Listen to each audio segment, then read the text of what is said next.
Бек Борбиев. Өзүм дагы ары барып бери келдим. Кыргыз Республикасынын эмгек сиңирген артисти Бек Борбиев Курманайт майрамы менен куттуктап, оорунун айынан көп жакындарынын айрылганын социалдык баракчасына жазды.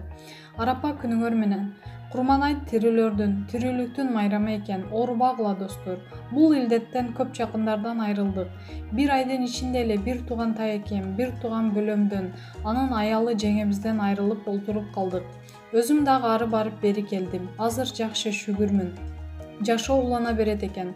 Кудай жакшы көргөнүн алып калгандарыбызга эскертүү берди. Ден соолук, иммунитетти бийик алып жүргүлө деди окшойт.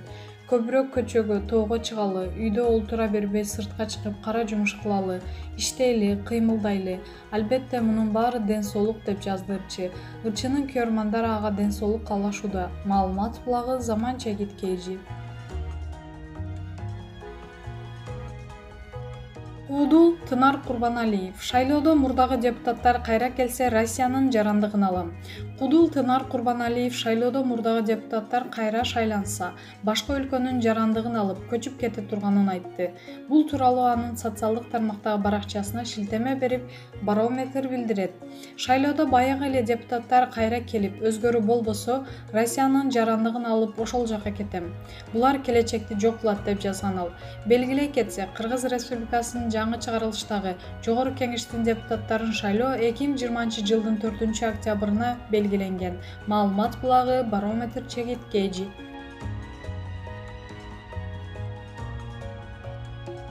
Сыймык Бейшекеев. Эмикемин үйүндө айттап, ыйманың саламат жайың жаннаттан болсун досум. Ырчы Сыймык Бейшекеев жакын саналаштары менен бирге Кыргыз Республикасынын эл артисти, эл сүйгөн акын Элмирбек Иманалиевдин үйүнө айттап барганын айтты. Айт маарек болсун. Эмикемин үйүндө айттап, ыйманың саламат жайың жаннатта болсун досум. Тааныштырып коюңузчу деген өтүнүштү улай бүгүнкү насиптештер солдон оңго Шекербек досумдун жубайы Чолпон, Аяш кызым Сезим, Аяш эжем Үрүмкан, анын досу Шекербек Адылов, Эмикемин жубайы Нурзат Аяшым, уулу Элхан, менин алдымда Аяш уулум Адылхан, жана Залкардын шакирттери эки Мундузбектер дейт акындын досу. Маалымат булагы Аргумент Чекит KG. Элмирбек Иманалиевдин кызы. Жакындарсыз өмүр сүрүү абдан оор. Төкмө акын Элмирбек Иманалиевдин жана ырчы Гүлбү Орозкул кызынын кызы Айзура Иманалиева жакын адамдардын жоготу оор экенин айтып, вирустан жакындарынан айрылгандары көңүл айтты. Бул тууралуу анын социалдык тармактагы баракчасына шилтеме берип, Барометр билдирет. Жакындарды келбес жайга узатуу, аларсыз өмүр сүрүү абдан эле оор. Бул аты өчкүр вирустан каза тапкандардын жакындарына терең кайгыруу менен көңүл айтам деп жазган ал. Эскерте кетсек, ак таңдай акын кыргыз эл артисти Элмирбек Иманалиев 20-апрелде 42 жашында дүйнө салды. Ал эми ырчы кыз жигит Сармердендин алып баруучусу Гүлбү Орозкул кызы 2017-жылдын 6-октябрь күнү көз жумган. Маалымат булагы Барометр Чекит KG. Өз уулу атасынын бөйрөгүнө, жүрөгү, табарсыгына сайып, акырында муздап салган, үрөө учураган окуянын чоо жайы. 24 жаштагы Айгерим атасынын 2019-жылдын 21-декабрында айрылган.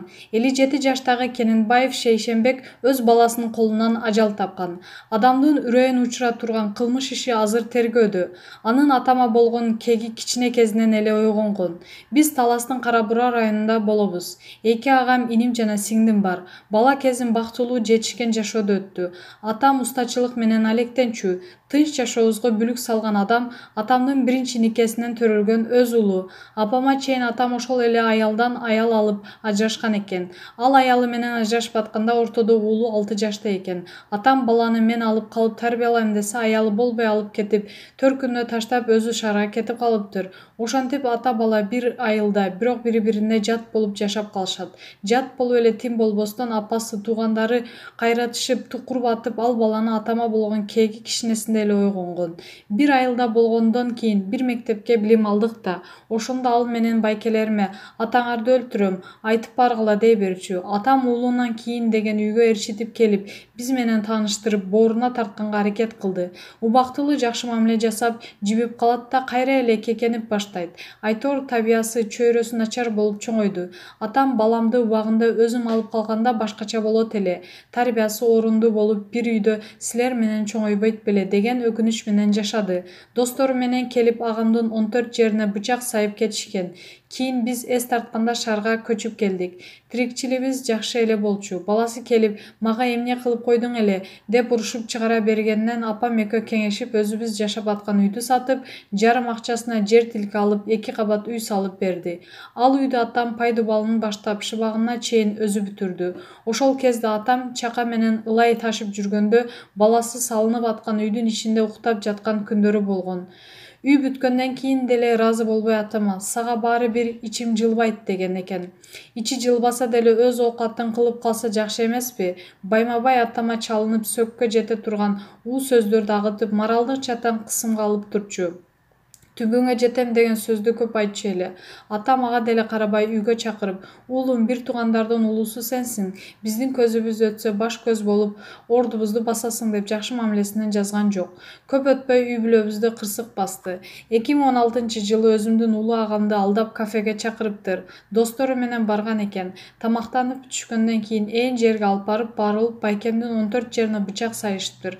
Өлтүрмөк окшойт. Бир аял көрүп калып, кыйкырса качып жоголгон экен. Ал аял тез жардам чакырып, агамды оор абалда ооруканага алып келишкен. Жүрөк тушуна шилтегенге бычактын коргогун деп колу менен капкалана берип сол жак капталынан тамтык жок.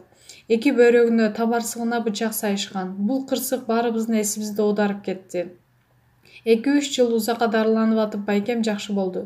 Тиги кишинин үстүнөн арыз жазып кыматканбыз. Бирок атам "Жаман да болсо бир тууганыңар. Ал камалып кеткенде 5 баласын ким карайт" дегенден сөзүн жерге таштабай байкем тосум арыз жазып берген болчу. Ошол окуядан кийин тынч жашабатсак билип атам байкелеримди Москвага иштегени кетирди. Экөө соода кылып, атам мал-малы менен алардын жанына барып жашап турчу. Ал учурда бизге тийишпегени менен ар кайсы номерден атамдын өзүнө чалып, тынчын ала берчү экен. Атамды да дал байкемди бычактагандай кылыптыр.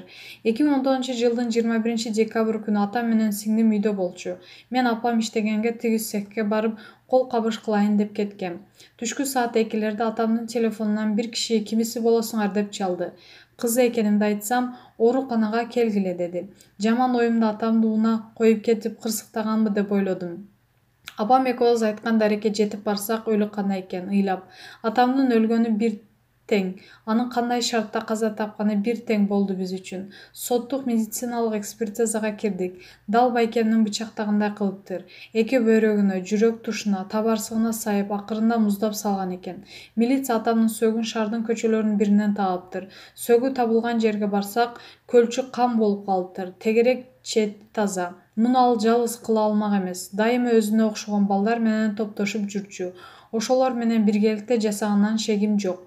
Москвадан байкелерин келип атамдын сөөгүн айылга алып кеттик. Жерге берип 40 чейин айылда болдук. Андан кийин деле 2 айга чейин өзүбүзгө келе албай жүрдүк. Апам дайыма кыжалат болуп жүрчү эле. Атам сыртка чыгып караңгыга калса, достору менен жолугуп кармалып калса, улам-алам чалып көчөдөн карап турчу. Телефонуңду өчүрбө деп тынымсыз айта берер эле. Көрсө жүрөгү жамандыкты сезчү экен. Атам каза болоордун алдында чоң атам менен чоң энем түшүнө кирген экен. Аян берген туура деп азыр көз жаш кургабай ыйлап турат. Ошондо Москвага кетирип жибергенде тирүү калат беле. Кете бериңизчи деп сурансак, былтыр жаңы жылды уулдарым менен тоском, быйыл силер менен тосуп туруп кетейин деген болчу. Бул абактан чыкса биздин өмүрүбүзгө да коркунуч туулат. 7 айдан бери тергөө иштеринде орчундуу жылыш болгон жок. Берген көрсөтмөсү менен таанышсак, атам урушту биринчи баштаптыр. Анан аффект абалында өзүн коргойм деп бычак шилтеген имиш. Атам мушташмак тургай бирөөнүн каттуу капкаган киши болчу. Бул ирет байкемди Москвага салалы деп чогуу баратсак астыбыздан чыкты. Кандай уулум жакшы жүрөсүңбү десе, ал атамды жакадан кармап, "Сенин түбүңө баары бир жетем" деген эле. Муну менен өз көзүм менен көргөм. Ал биздин үй бүлөнү 2007-жылдан бери коркунучта кармап келет. 13 жыл ушул кысмына, коркутуусуна, зомбулукка чыдап келдик. Эми түрмөнүн артында да жөн жатпай байкеме бир ирет чалып, "Сенин да түбүңө жетип тынам" дептир. жана тыныш үчүн канча адамдын канын ичкиси келип атат деги анын. Медициналык комиссияга акча берип справка жасатып алды. Аффект алдында болгон деген бүтүм чыгарыштыр. Мунун аркасы менен ал ашып кетсе 6 жылга кесилип, андан кийин амнистияга ээленүүсү толук мүмкүн экен. Биз болсо атамды атайын пландап, мыкайчылык менен өлтүргөнү үчүн өмүр бою абакта калуусун талап